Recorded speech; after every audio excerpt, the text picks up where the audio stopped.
बरसात का मौसम है तो आपने यकीनन एक अंग्रेज़ी मुहावरा सुना होगा कि save something for the rainy day. यानी ये उन दिनों की बातें हैं जब आप रोज़ के रोज़ कुछ कमाते थे, रोज़ आपको अपने घर के किचन के लिए, घर वालों के लिए कुछ कमा के लाना होता था। लेकिन अगर बरसात हो जाए और आप ना जा सकें या आपके काम में कुछ मुश्किल आ जाए तो आपके पास कुछ सेविंग्स होनी चाहिए। ये वो इशारा था। यानी एक तरह से आपको कहने की कोशिश की जा रही है कि सब कुछ आज ही मत लुटा दो, आने वाले कल की फ़िक्र करो। But on the other hand अगर सिर्फ इसको मैं इकोनॉमिकली ही बात करूं, पाकिस्तान में और दुनिया भर में इतनी तेज़ी से चेंजेस आए हैं। यानी क्या आप इमेजिन कर सकते थे 2 साल पहले कि 40% तक महंगाई बढ़ेगी? जो भी सेविंग इंस्ट्रूमेंट्स, इन्वेस्टमेंट्स आपके पास थी, आपको वो नतीजा नहीं दे रही जैसा आपने सोचा था। बल्कि कई इन्वेस्टर्स तो तारी इलस्ट्रेशन सामने निकाल के बैठे हैं भाई कि सोचा था क्या और क्या हो गया। ज़िंदगी में हमेशा आपके पास कुछ गुंजाइश, कुछ फ्लेक्सिबिलिटी किसी अनहोनी चीज़ के लिए होनी चाहिए। ख़ास तौर पे हमारी जनरेशन ने तो जी कोविड भी देख लिया, जो चीज़ें हमें लगता था कि कभी नहीं हो सकती हमारे सामने हुई हैं। इसमें आसानियाँ भी हैं और इसमें मुश्किलें भी हैं।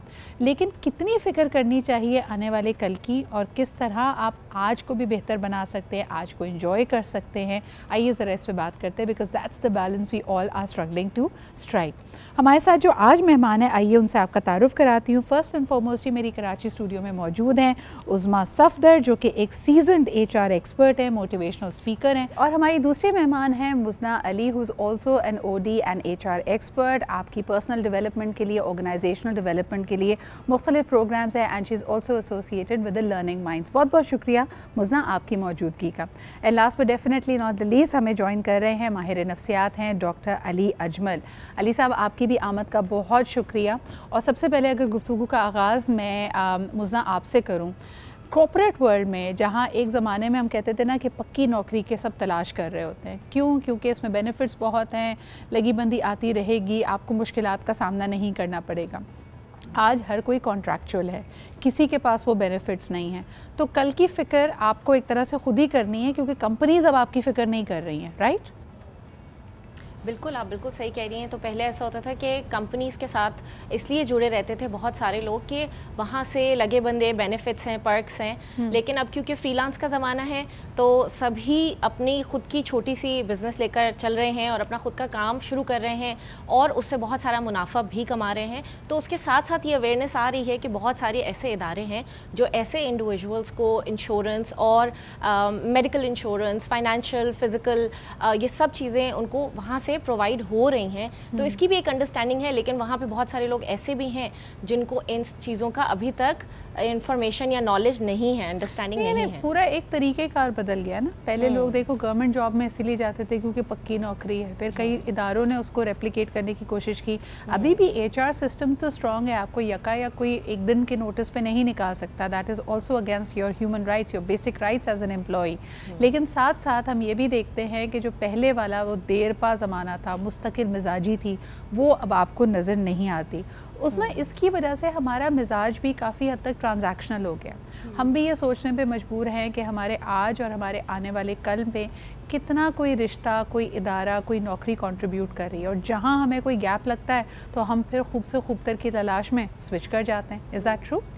जी बिल्कुल, आपने ठीक कहा कि हमें अनसर्टेनिटी होती है अबाउट आवर फ्यूचर कि कल पता नहीं क्या होगा। यहाँ हमारी इस ऑर्गेनाइजेशन में हमारी जॉब सिक्योरिटी का कंसर्न होता है उनको कि जॉब रहेगी नहीं रहेगी, कंटिन्यू रहेगी नहीं रहेगी। इस वजह से वो फ्रीक्वेंट स्विचेस लेते चले जाते हैं। सेकंड रीज़न ये होता है कि उनको जो है वो जैसे नॉर्मली अप्रेजल्स होते हैं, इंक्रीमेंट्स होते हैं जो कि एनुअली होते हैं कॉर्पोरेट में, ऑर्गेनाइजेशन के अंदर। उन्हें फ्यूचर अनसर्टेनिटी की वजह से कि पता नहीं मेरा कल इंक्रीमेंट कितना लगेगा, कम लगेगा, ज़्यादा लगेगा, तो चलो एक नई अपॉर्चुनिटी आ रही है उसको ग्रैब कर लें, जिसकी वजह से वो जल्दी जल्दी स्विचेस करते हैं। तो वो शॉर्ट टर्म में तो आई थिंक थोड़ा सा अच्छा होता है या शॉर्ट टर्म बेनिफिट तो उसमें नज़र आता है, बट लॉन्ग टर्म में इट्स डैमेजिंग फॉर देम कि उनका करियर हिस्ट्री थोड़ी सी ख़राब होती है। इसका डेफिनेटली नुकसान ऑर्गेनाइजेशन को भी होता है कि वो एक इंडिविजुअल को लेकर आते हैं, उनको ट्रेन करते हैं और कुछ मंथ्स के बाद जो हैं वो आपके पास से छोड़ के चले जाते हैं। अच्छा, इसको अगर हम जॉब्स और सिर्फ आपकी प्रोफेशनल रेंज से निकाल कर थोड़ा सा कैनवस खोलें, डॉक्टर अली आपके पास आना चाहूँगी बतौर माहिर नफ्सियात के। एक चीज़ जो बड़ी एक वाज़े कंपैरिजन है कि जो ओल्डर जनरेशन है वो यंगस्टर्स को यकीनन विजडम देना चाहती है, नसीहत देना चाहती है, अपने एक्सपीरियंस से चाहते हैं कि ये लोग कुछ सीख लें। आपने अक्सर इस किस्म के मुआवजे सुने होंगे कि ख़वातीन लड़कियों को कह रही होती, भाई तुम्हारी उम्र में हम पूरा घर संभालते थे, हमारे 2 बच्चे थे। मर्द हजरात अपने बेटों को कह रहे होते, तुम्हारी उम्र में तो मैंने घर बना लिया था और मैं पूरे घर की कफ़ालत कर रहा था, एट्सेट्रा एट्सेट्रा। आज की रियलिटीज़ बहुत मुख्तलिफ है। आज 40% तक महंगाई की शरह पहुंची हुई है। तो ये वाले गोल्स और उनको ना कर पाना एक अनड्यू प्रेशर नहीं बना रहा यूथ के ऊपर? जी बिल्कुल, यूथ के ऊपर एक अनड्यू प्रेशर जिसको हम स्ट्रेस कहते हैं, यूथ के ऊपर आजकल काफ़ी स्ट्रेस है कि उनकी एक तो आज की डिमांड्स हैं, जो आज की लाइफ है, फास्ट लाइफ है जिसका आपने जिक्र किया, एक तो यूथ के ऊपर उसका एक प्रेशर है जिसको हम स्ट्रेस कहते हैं, और फिर यूथ के ऊपर एक डबल प्रेशर ये है कि बिल्कुल जो पेरेंट्स हैं या कुछ जो बड़े बुजुर्ग हैं वो अपनी लाइफ को चाहते हैं कि जर्नलाइज करना। उनका ये ख्याल है कि लाइफ शायद वैसी ही है जैसी उन्होंने देखी। मैं बिल्कुल इस चीज का कायल हूँ कि जो हमारी ओल्डर जनरेशन है उनको यूथ को गाइड करना चाहिए, यूथ को उनसे सीखना चाहिए, उनके एक्सपीरियंस से सीखना चाहिए, लेकिन ना इसमें हमें एक बैलेंस होना चाहिए। जो ओल्डर जनरेशन है उनको भी जरा अपने नॉस्टैल्जिया से बाहर निकलना है और इस चीज को अंडरस्टैंड करना है। अच्छा, वो they make for really poor company when they keep doing that कि जी खाना खाएंगे तो कहेंगे हमारे ज़माने में गोश्त की कीमत ये होती थी, हमने तो वो वक्त भी देखा है जब हम एक अठन्नी लेके स्कूल जाते थे। भाई आप उस वक्त भी गरीब थे, आई एम सॉरी, उस वक्त अगर कोई 25,000 का घर मिल रहा था तो वो 25,000 भी आपके पास नहीं थे, but there is a lot of pressure that is being build up. अच्छा जी, इसमें ज़िम्मेदारियों का मैं जिक्र ज़रूर करती चलूँ मुज़ना, ख़ास तौर पे जो आज हम ज़िम्मेदारियाँ देखते हैं। एक वक्त था कि एक जनरेशन कुर्बानी देने पे बिलीव करती थी कि चलो आज को कुर्बान कर दो ताकि कल हम कुछ कर सकें, लाइक पूरा टाइम पैसे जोड़ जोड़ कर एक घर बनाने की ख्वाहिश। लेकिन अब लोग कहते हैं आज अभी और एक्सपीरियंसेस इंपॉर्टेंट है, so they do want to take their vacations, they do want to go to good restaurants and experience that. वो सैर भी करना चाहते हैं, वो घूमना फिरना भी चाहते हैं। तो इसमें आज और कल को, आने वाले कल को कैसे बैलेंस करें? मुझे ऐसा लगता है ये बहुत अच्छी अप्रोच है। अगर आप वेल बैलेंस्ड ज़िंदगी को देखें तो जो पहले के वक्त की रिक्वायरमेंट थी वो ये थी कि जी आप आज कुर्बान करें कल के लिए, और उसके हमने कुछ जहाँ बहुत सारे फ़ायदे देखे वहाँ से तरह बहुत सारे नुकसानात भी देखे। अगर हम आज जो यंग जनरेशन है जिसको आगे आने वाली जनरेशन के लिए कुछ करना है, तो जो सबसे ज़्यादा इम्पॉर्टेंट चीज़ हम कर रहे हैं वो ये कि हम अपने में इन्वेस्ट कर रहे हैं, हम अपने ऊपर टाइम लगा रहे हैं, हम वेकेशंस ले रहे हैं जहाँ लेने की ज़रूरत है, हम वो घर नहीं ले रहे बल्कि उसके बजाय हम अपने बच्चों को एक्सपीरियंसेस दे रहे हैं। तो मेरे जो मैंने ऑब्जर्व किया है और मुझे लगता है कि आने वाली जनरेशन इससे बहुत बेनिफिट करेगी। हाँ, शायद उनके पास घर नहीं हो लेकिन उनके पास वो स्किल सेट होंगे जिससे वो अपने शायद एक नहीं 2 घर बना लें। जी बिल्कुल, ये एक्सपीरियंसेस लाइफ में बहुत इंपॉर्टेंट होते हैं, लेकिन फिर एक और ज़ाविया इसका ये भी है कि कई ऐसे लोग जो जितना कमाते हैं उसको आज ही खर्च कर देते हैं, तो आने वाले किसी मुश्किल वक्त में जब वो गिरफ़्तार होते हैं और किसी से मदद मांगते हैं तो लोग उनको ये ताना ज़रूर देते हैं कि बचाया क्यों नहीं था। कई ऐसे लोग जो अपने ज़माने में चढ़ते सूरज की तरह उनकी पूजा की जाती थी, हमने उनका ज़वाल भी देखा है और उनको बड़ी मुश्किलात में घिरा देखा है। तो क्या ये उनकी अपनी नादानी थी, उनको धोखे मिले, क्या उन्होंने वाकई आज को फ़ौक़ियत दी और अपने आने वाले कल का ख्याल नहीं किया? ज़रा इसको समझने की कोशिश करते हैं।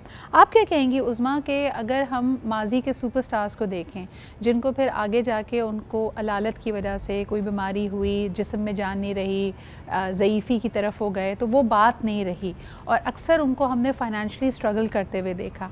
आप इस फिनोमेना को कैसे समझती हैं कि where they reckless with their money? जी सिद्रा, बेसिकली बिल्कुल आप ठीक कह रही हैं कि कुछ ऐसे स्टार्स हम देखते हैं या कुछ माजी के ऐसे लोग जिनको हमने देखा कि एक वक्त बहुत उरूज था और आज वो मुश्किल हालात में हैं। तो बेसिकली ये जो आपका आज होता है इसमें हमें फ्यूचर की प्लानिंग करनी होती है, फ्यूचर को लेके परेशान नहीं होना होता, बट फ्यूचर गोल्स हमारे सेट होने चाहिए कि जी हमें अपनी हेल्थ के लिए कुछ करना है या आज से ही हेल्थ का ख्याल रखें तो शायद हमें कल हेल्थ के प्रॉब्लम्स फ्यूचर में ना हो। अपने जो फाइनेंशियल्स हैं उसकी इस तरीके से आप बैलेंसिंग करें, चाहे वो इन्वेस्टमेंट हैं, तो अपने फ्यूचर को सिक्योर करना बहुत ज़रूरी है और उसके लिए आप पहले गोल सेट करते हैं और उसके बाद फिर आप स्मॉल टारगेट्स उसके जो हैं वो स्मॉल स्टेप्स आप ले रहे होते हैं। बिल्कुल एक दिन में तो नहीं सब कुछ हो जाता। हाँ। तो अगर हम इन पर्टिकुलर केसेस की बात करें तो डेफिनेटली कहीं ना कहीं कोई गैप रह गया होगा जिसकी वजह से आज थोड़ा सा उनका डिफ़िकल्ट है। अच्छा, और इसी की एक्सट्रीम ऑपोजिट भी आप देखते हैं डॉक्टर अली, ये बात मैं आपके पास लेके आऊँगी कि कई लोग इतने खौफज़दा रहते हैं कि जैसे वो एक मिसाल नहीं दी जाती कि किसी ख़ास मौके के लिए चीज़ों को संभाल कर रखते हैं, यानी वो चीज़ें जो उनको मैसर आ भी जाती हैं उसका इस्तेमाल नहीं कर रहे कि जी अच्छा परफ्यूम है ये किसी अच्छे दिन इस्तेमाल करेंगे, ये अच्छे कपड़े किसी तकरीब में ही पहन कर जाएंगे। तो अपनी खुशी को बाकायदा डिले करते चले जाना, उसको मुस्तकबिल में धकेलते चले जाना, इसको हम कैसे समझें? देखिए, इसमें ना एक चीज हमें समझनी है कि जहां तक तो फ्यूचर का ताल्लुक है और प्रेजेंट का और इवन के एक हद तक पास्ट का भी, इसमें इंसान को एक बैलेंस क्रिएट करना है अगर एक अच्छी, सेहतमंद, कामयाब और खुशी वाली जिंदगी गुजारनी है। अगर हम लोग ज्यादा प्रेजेंट पे रहेंगे और बिल्कुल ही फ्यूचर की फिक्र नहीं करेंगे, जैसे अभी आपने कुछ सुपरस्टार्स की एग्जांपल दी, तो यकीनी तौर पे ये जिंदगी गुजारने की कोई अच्छी अप्रोच नहीं है। इससे हमें लॉन्गर रन जो है हमें नुकसान होगा, हमारी लेगेसी को नुकसान होगा, हमारे बच्चों के लिए कुछ अच्छा नहीं होगा। लेकिन इसका दूसरा एंगल ये है कि अगर हम प्रेजेंट में बिल्कुल ही रहना छोड़ देंगे और सिर्फ फ्यूचर की फिक्र करेंगे, सिर्फ फ्यूचर में रहेंगे, तो इस कंडीशन को हम एंग्जाइटी कहते हैं। वो भी कोई अच्छी सिचुएशन नहीं है। सिर्फ फ्यूचर की फिक्र करना, सिर्फ फ्यूचर की फिक्र करना, ये कोई अच्छा फ्यूचर की कोई जमानत नहीं है। फ्यूचर की फिक्र अच्छा फ्यूचर हमें दे नहीं सकती। फ्यूचर इस चीज पे डिपेंड करता है कि कोई शख्स आज क्या कर रहा है। अगर आप इसको जरा लॉजिकली एनालाइज करें तो फ्यूचर की फिक्र और नो फिक्र, एंग्जाइटी या ना कोई एंग्जाइटी नहीं, असल में रह इंसान के पास वही जाता है जो इंसान ने हाल में, प्रेजेंट में किया होता है। देखिए, जो पिछला दिन है वो माजी का हिस्सा बन गया। आने वाले जो कल को मैं बिल्कुल कंट्रोल नहीं कर सकता। किसी भी शख्स का 100% अपने आने वाले कल पे कंट्रोल नहीं होता। मैं अपने आने वाले कल को किस तरह से बेहतर बना सकता हूँ, उसका सिर्फ और सिर्फ एक ही तरीका है कि मैं अपने हाल में, अपने प्रेजेंट में एक बैलेंस अप्रोच लेके चलूं। लेकिन हमारे जैसे ये पर्सनालिटी टाइप भी तो हो सकती है ना कि कुछ लोगों को प्रेजेंट की फिक्र है कि इस वक्त प्रेजेंट में वो कितना फुलफिल फील कर रहे हैं, और कुछ लोगों को आने वाले कल की फिक्र रहती है। मुझना, इन दोनों सिचुएशंस में आई एम श्योर कि you had bosses, you had team leaders जो कि जिनकी पर्सनालिटीज़ इन दोनों बॉक्सेस में पूरी उतरती होगी। एक वो है जो आज और अभी की बात कर रहा है, आज की स्ट्रैटेजी, आज के प्रोसीजर्स बेस्ट होने चाहिए, और एक वो लोग भी होंगे जो आने वाले कल के लिए कि हमारी ग्रोथ किधर है, हम कैसे आगे जा रहे हैं। कौन सा बॉस या कौन सा लीडर सबसे ज़्यादा एक इनेबलिंग एनवायरनमेंट देता है इन दोनों के बीच में, अगर मैं कंपेयर करूँ? सिद्रा, मेरे एक्सपीरियंस के हिसाब से जो फ्यूचरिस्टिक होते हैं, यानी कि वो आगे का सोच के आज का जो है वो प्लान स्ट्रेटजाइज करते हैं, वो बॉसेस वो होते हैं जो इनेबल करते हैं, एम्पावर करते हैं और आपको आपकी जो कंफर्ट जोन है उससे थोड़ा सा बाहर भी निकालते हैं। तो लेकिन उसकी so the essence is, the catch is कि वो फ्यूचरिस्टिक होते हैं लेकिन ग्राउंडेड होते हैं इन प्रेजेंट। एब्सोल्युटली। अच्छा, ये एक और बड़ी इंटरेस्टिंग बात है कि हम जैसे कहते हैं ना कि जैसा गुमान करोगे ज़िंदगी को वैसा ही पाओगे। जो आपका परसेप्शन है, जो आपका आउटलुक है, चीज़ें उसी से मैच करेंगी। तो मुझे ये बताओ कि हमें ख़ास तौर पे हमारे एनवायरनमेंट में जब हम बच्चों को भी किसी बात पे डांट रहे होते हैं, झिड़क रहे होते हैं, हम उनको आने वाले कल से इतना खौफज़दा क्यों करते हैं? हम हमेशा उनको क्यों कि कहते हैं कि आने वाला ज़माना बहुत ख़राब होगा, फ़लानी चीज़ बिगड़ जाएगी, तुमने आज ये काम नहीं किया तो तुम्हारा मुस्तकबिल ज़ीरो हो जाएगा। हम डराते क्यों हैं? सिद्रा, ये तो बहुत सारी प्रोजेक्शन होती है। हाँ। जो हमने एक्सपीरियंस किया होता है और जो हमारे पास्ट एक्सपीरियंसेस और हमारे वालिदैन ने जिस तरह से हमसे बात की होती है, हम मोस्टली बच्चों को उसी तरह से ट्रीट कर रहे होते हैं। And I am guilty of that too. मैं भी बहुत बार ऐसी बातें कर जाती हूँ अपने बच्चे के साथ। हाउएवर आई फील लाइक ये बहुत अच्छा तरीका नहीं है। बच्चों को आगे का डराना चाहिए, उनको कॉन्सिक्वेंसेस ज़रूर बताने चाहिए, लेकिन बहुत ज़्यादा डर अगर आप उनके दिल में बिठाएंगे तो आप उनको then you will set them up for failure because they are always driven by fear. उनकी क्रिएटिविटी भी मान पड़ जाएगी, वो गलती करने से कतराएंगे। अच्छा, इसमें गलती से भी बड़ा इसका एक गहरा ताल्लुक होता है। डॉक्टर अली, ये बात मैं आपके पास लेके आना चाहूँगी। मुझे बताएं कि फ्यूचर को हमेशा लोग हम कहते हैं कि आज हमारे माशरे में लोग एक्सपेरिमेंट क्यों नहीं करते, फ़ैसले जल्दी क्यों नहीं लेते, इफ़ेक्टिव क्यों नहीं है ज़्यादा, और उसकी एक बड़ी वजह ये है कि हम हर वक्त इस बात से खौफज़दा होते हैं कि हमने अगर आज में कोई गलती कर ली तो मुस्तकबिल तो हमें साफ नज़र आ रहा होता है कि दुनिया और ख़ास तौर पे हमारा हमारा माशरा, हमारा कल्चर आपको उस गलती को कभी भूलने नहीं देगा। So therefore we are very scared of making mistakes, of making experiments. कुछ नया करने से, इनोवेशन से हम घबराते हैं। तो ये ऑटोमेटिकली हमारे मुस्तकबिल का एक बहुत बड़ा कॉम्प्रोमाइज़ नहीं है? जी बिल्कुल, बहुत बड़ा कॉम्प्रोमाइज़ है। ये तो मैं समझता हूँ कि सबसे बड़ा कॉम्प्रोमाइज़ है। देखिए, एक चीज़ हमने समझनी है कि इंसान के मुस्तकबिल को, इंसान की लाइफ को, इवन के प्रेजेंट की बात करें, मुस्तकबिल की बात करें, करियर की बात करें, रिलेशनशिप की बात करें, तो जो सबसे ज़्यादा इंसान के लिए ख़तरनाक चीज़ है, जो इंसान की ज़िंदगी को डैमेज करता है, वो डर है, खौफ, किसी भी किस्म का खौफ। इवन के एक इंसान से हटके आप पूरी इंसानियत की बात कर लें, तो डर, एंग्जाइटी, खौफ, वहम, ये जो है ये आपके करियर के, आपकी हैप्पीनेस के, आपकी तरक्की के एक समझ लें कि एक तरह के दुश्मन हैं। तो अगर हम अपने बच्चों को इस तरह से इनकी अपब्रिंगिंग करेंगे कि ये करोगे तो ऐसे हो जाएगा, वो करोगे तो वैसे हो जाएगा, तो यकीनी तौर पे ये कोई प्रोग्रेसिव और मिस्टेक ना करो, जिसको हम बड़ी कॉमन ज़बान में कहते हैं लोग क्या कहेंगे। अगर तुमने ये गलती कर दी तो वे लोग क्या कहेंगे। एक चीज यहाँ पे मैं आपको बताता चलूं, लोग क्या कहेंगे, और जहां तक गलतियों की बात है, तो हर इंसान ने अपनी जिंदगी में गलतियां करनी हैं। हर इंसान ने गलतियां करता है, गलतियों से सीखता है। अगर हम ये कहें कि कोई इंसान गलतियां करे ही ना, तो फिर वही इंसान कर सकता है जो कोई काम ही ना करे। गलतियां, आप ये बात याद रखिए, गलतियों से परेशान नहीं होना, घबराना नहीं है, क्योंकि जब भी आप काम करेंगे तो गलतियां तो होंगी।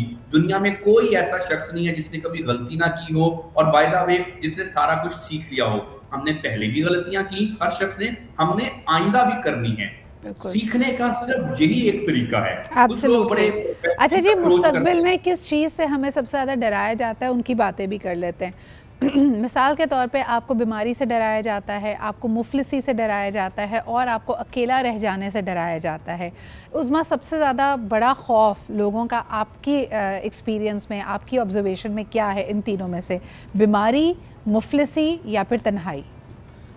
सबसे ज़्यादा जो है वो फाइनेंशियली या मुफलिसी जो है वो ऑन टॉप है। अगर हम इसको ज़रा नंबर वाइज करें, 2 पे फिर अकेले रह जाने का खौफ आजकल जो मैं आज के उसमें देख रही हूँ, एंड 3rd पे फिर आके हेल्थ आ जाती है, जो कि मेरे ख्याल में उस पर ज़्यादा फोकस होना मुझे लगता है सबसे पहले नंबर पे हेल्थ होनी चाहिए, क्योंकि अगर आप तंदुरुस्त हैं, अल्लाह ताला की ये वो नेमत है, तो आप मुस्तकबिल में कुछ भी कर सकते हैं, आपकी क्वालिटी ऑफ लाइफ आपके पास होगी।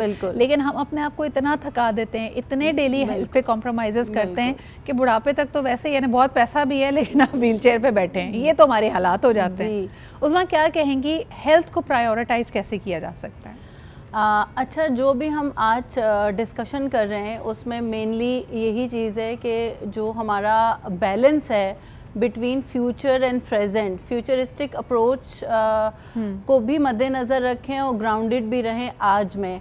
तो हेल्थ के ऊपर फोकस हम सबसे ज़्यादा किस तरह कर सकते हैं कि अगर हम अपने प्रेजेंट में रहना सीख लें, प्रेजेंट में जीना सीख लें।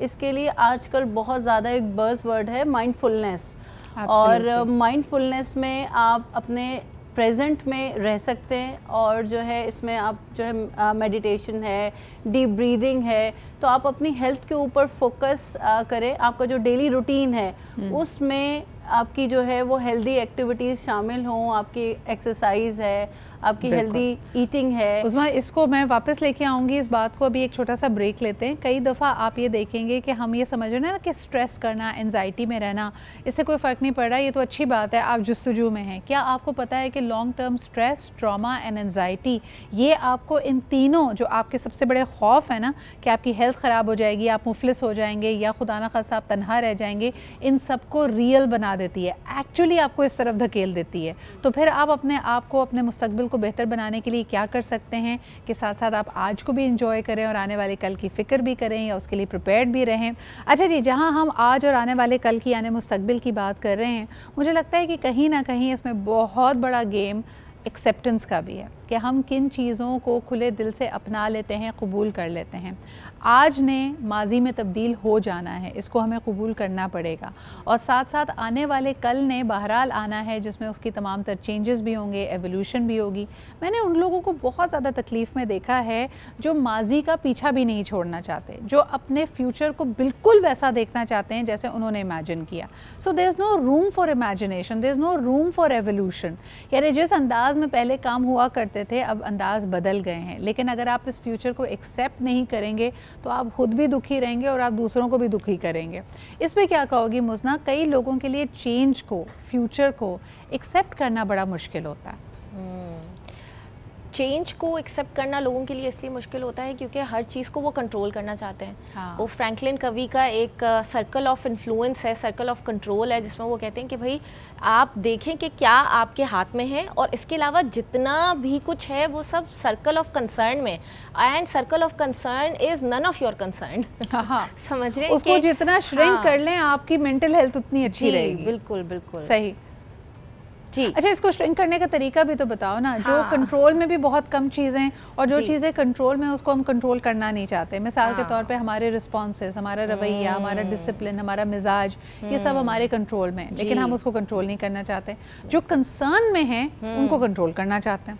क्योंकि हमारी अप्रोच बहुत आउटवर्ड है सिद्रा, हम हमेशा दूसरे लोगों को ठीक करना, यानी कि हम दूसरों में खामियां तलाश करते हैं और हमारे पास बहुत कुछ होता है कि कैसे कोई शख्स बेहतर कर सकता है, लेकिन जब हम अपनी बात करते हैं तो खैर अपनी बात तो हम करना ही नहीं चाहते, हम अपने पे काम नहीं करना चाहते हैं। और यही सबसे बड़ी रेजिस्टेंस टू चेंज है कि जो हमारे मसले हैं, और यही सर्कल ऑफ कंट्रोल में है, आपकी ज़ात आपके कंट्रोल में है।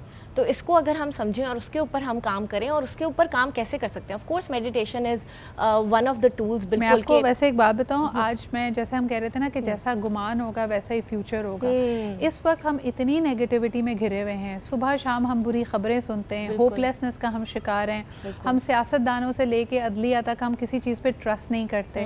I mean it is creating an environment which is so negative. तो हम वही क्रिएट करेंगे जो हम इमेजिन कर रहे हैं। अली, इसमें अपनी सोच को मस्बत कैसे करें? मैं इस वक्त इस बात को वसूख से कह सकती हूँ कि 90% लोग जो मेरा शो देख रहे हैं उनको ये गुमान ज़रूर होगा कि वो बड़े पॉजिटिव लोग हैं, लेकिन अगर आज उनसे पूछें कि पाकिस्तान का या उनकी ज़िंदगी का 10 साल के बाद क्या मुस्तकबिल है, तो वो यकीनन अगर आपसे यानी कह ना भी पाएँ लेकिन उनके जहन में एक बहुत ग्लूमी पिक्चर है। तो मुस्तकबिल के बारे में हम इतने नाला, इतने खाइफ, इतने पेसिमिस्टिक क्यों हैं?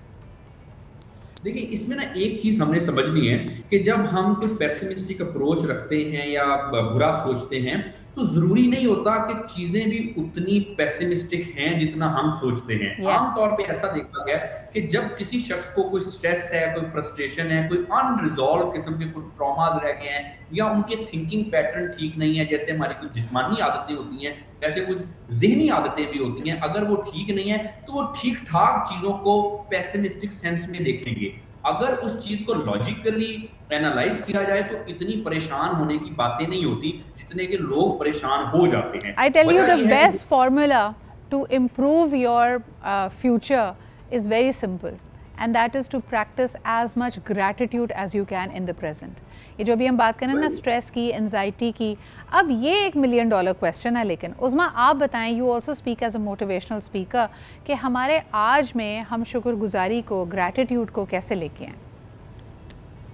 शुक्रगुजारी और ग्रैटिट्यूड के लिए जो भी हमारे पास ब्लेसिंग हैं, अगर हम उनको काउंट करना शुरू कर दें, नॉर्मली हम जो नहीं है हमारे पास हम उस पर फोकस ज़्यादा करते हैं बजाय इसके कि जो है हमारे पास। अगर एक सर्कल है और वाइट है और उस पर एक ब्लैक डॉट लगा दिया जाए और आपसे पूछा जाए कि बताएं आपको कौन सा कलर नज़र आ रहा है, या व्हाट डू यू सी, तो वो कहेंगे एक ब्लैक डॉट है, जबकि वो इतना बड़ा सर्कल वाइट है, हम उसकी तरफ नहीं देख रहे। तो मोस्टली हम लोग, लेकिन इसकी वजह है ना उस्मा, हमारी जो एवोल्यूशन रही है, बिकॉज हमारे जो आबा व अजदाद जब ट्राइबल एरियाज में रहते होते होंगे या वो एक पत्थर का ज़माना था, so they had to scout for danger. उनको हर वक्त इस बात का ख्याल रखना होता था कि भाई कोई ऐसी चीज़ तो नहीं है। तो हमारा जहन यानी genetically we are train to look for one bad thing. अगर आप किसी को कहेंगे ना कि इस दीवार पे देखो कितना खूबसूरत नक्शकारी बनी हुई है, तो एक जो मिसिंग टाइल होगी हमारा जहन सिर्फ वहीं जाता है। The idea is to bring your focus on things which are happening for you. So अगर मैं आज आप तीनों से सवाल करूं कि 3 चीज़ें that you are grateful of for at this present moment, तो वो क्या होंगी उस्मा?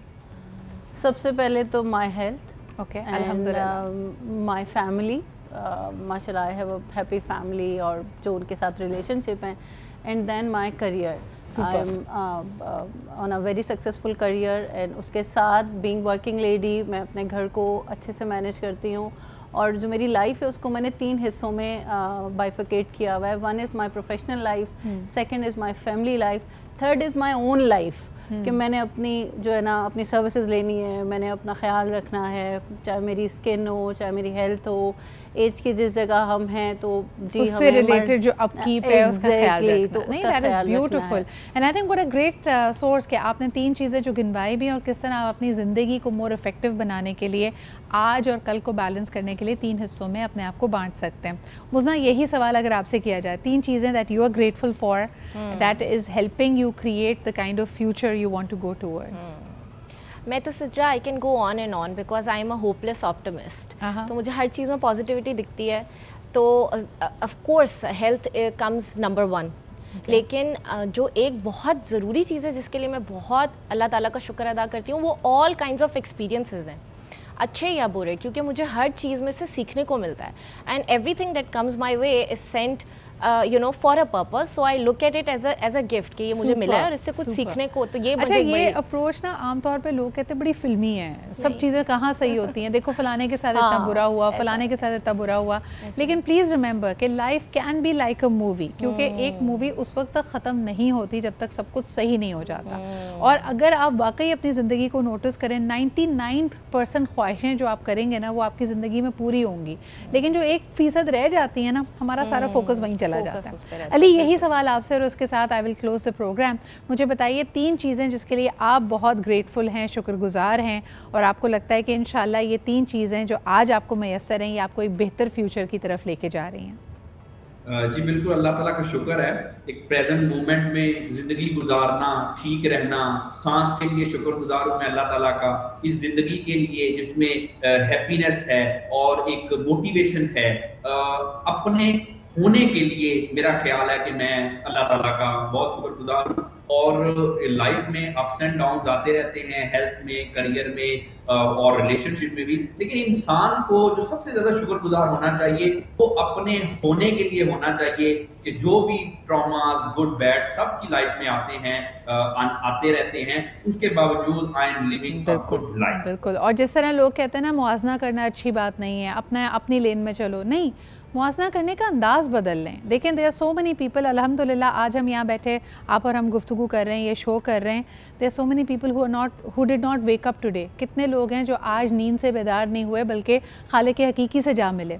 इसी तरह अगर आपके, जिस तरह हम कहते हैं ना, अल्लाह ताला ने आपको इतनी नेमतें दी हैं कि आप किस किस को झुटलाएंगे और किस किस का शुक्र अदा करेंगे, क्योंकि आपकी गिनती ख़त्म हो जाएगी लेकिन शुक्र करने के जो रीज़न्स हैं वो ख़त्म नहीं होंगे। सो इफ़ यू फोकस और at least try to bring your focus to that, it will create a happy future. बहुत शुक्रिया उज़मा, मुज़ना और डॉक्टर अली हमारे साथ मौजूद थे। It was a pleasure to talk to you and I hope कि इसमें से कोई भी बात अगर ओवर द वीकेंड आपके जहन में रहे और आप उस पर रिफ्लेक्ट कर सकें, then I would be very very happy. इंशाल्लाह ताला पीर के रोज़ आपसे फिर मुलाकात होगी। अपना ख्याल रखें। खुदा हाफ़िज़।